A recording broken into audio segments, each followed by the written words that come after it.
आपलं स्वागत आहे आणि नुकतीच भाऊसाहेब मोरे यांची भाऊक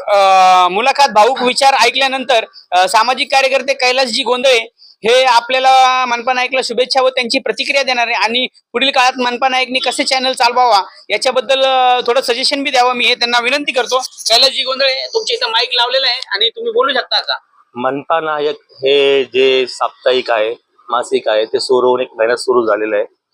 आणि त्या चॅनलच्या माध्यमातून अनेक प्रकारच्या विविध प्रकारचे जे काही भ्रष्टाचार होता, ज्या प्रकारे प्राथमिक सुविधेचा वणवा होता, या ठिकाणी अनेक प्रकारचे प्रश्न या न्यूज चॅनलने बाहेर काढले आणि लोकांना न्याय मिळवून देण्याचा प्रयत्न केला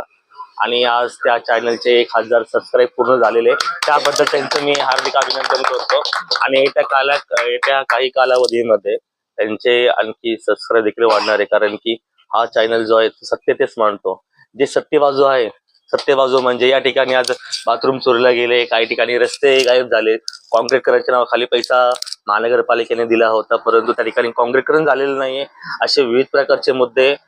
मनपा नायक या चॅनलने बाहेर काढलेले आणि ते कामे पूर्ण करून घेतलेली आहेत आणि अशाच प्रकारची कामं त्यांनी भविष्यामध्ये चालू ठेवावीत आणि जनतेला न्याय मिळवून द्यावा हीच माझी अपेक्षा आहे आणि ते करून देखील देतील। संपूर्ण पुणे शहरामध्ये आज मनपा नायकचं नाव खूप मोठं झालेलं आहे आणि विविध प्रश्नाच्या मांडणी करून त्यांनी प्रशासनाला जागेवरती आणण्याचा प्रयत्न केलेला आहे। धन्यवाद। भाऊ बोलता येणार नाही मला।